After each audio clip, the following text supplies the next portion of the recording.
ওই বউ, কই তুমি? বলেন, কি হয়েছে আপনার? তোমাকে 3টা প্রশ্ন করব, সঠিক উত্তর দিবা। আচ্ছা বলেন শুনি। করব? বলেন। প্রথম প্রশ্নটা হচ্ছে, আমি বাজারে গেছি, আমার ছোট মাছ পছন্দ হয়েছে, ওই যে পিচ্চি পিচ্চি মাছগুলো আছে না, ওগুলা। তো আমি কিনে নিয়ে আসছি। তুমি খুশি হবে না তখন? অনুভূতি কেমন হবে তোমার? হ্যাঁ, ছোট মাছ, খুশি তো হবই তখন। আমার অনুভূতি একটা বটি আর চুল আপনার হাতে ধরিয়ে দিব মাছ কাটার জন্য। কি কাটবে, আমি? আপনি কাটবেন না তো কে কাটবে? আমি। না, এমনিতেই বলছি, ছোট মাছ আমারও পছন্দ না।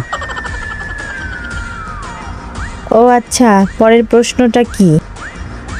প্রথম উত্তরটা যেভাবে পেয়েছি। আচ্ছা, 2 নাম্বারটা বলি।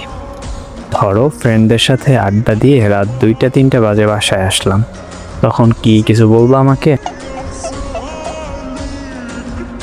না, কিছু বলবো না আপনাকে।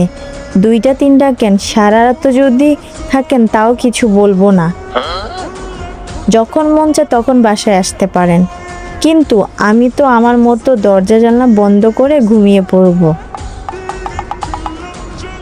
এটা কি বললে তুমি? আমি তো মনে করছি তুমি দরজা জানলা খুলে রাখবে, আর আমি সুন্দর মতো এসে ঘুমিয়ে পড়বো। শখ কত? আচ্ছা, এখন 3 নম্বর প্রশ্নটা বলেন। 2টার উত্তর যে সুন্দর পেয়েছি। 3 নাম্বারটা হচ্ছে, আমি গোসল করে এসে ভিজে গামছা তোমার বিছানায় রেখে গিয়েছি, তুমি কি সুন্দর মতো গামছা নেড়ে দিবে? মানে এটা হয়েছে আমার বাজে অভ্যাস, বুঝতেই তো পারছো। তো এখানে তুমি কি করবা শুনি? আচ্ছা, সমস্যা নাই, কানটা ধরে টেনে তারপরে দেখিয়ে দিব গামছাটা বিছানার উপরে রাখার জায়গা না, কোথায় রাখতে হয়। বাহিরে রাখতে হয় গামছাটা, বুঝতে পারছেন? আমার কানে ধরবে? ধরবো। শিখিয়ে দিতে হবে না কিভাবে কি রাখতে হয়? আরে তুমি কি সত্যি মনে করছো? আমি তো মজা করলাম, মজা করা হয় না কতদিন। আমি আর 3-4 বছরে এমন মজা করতেছি না তোমার সাথে।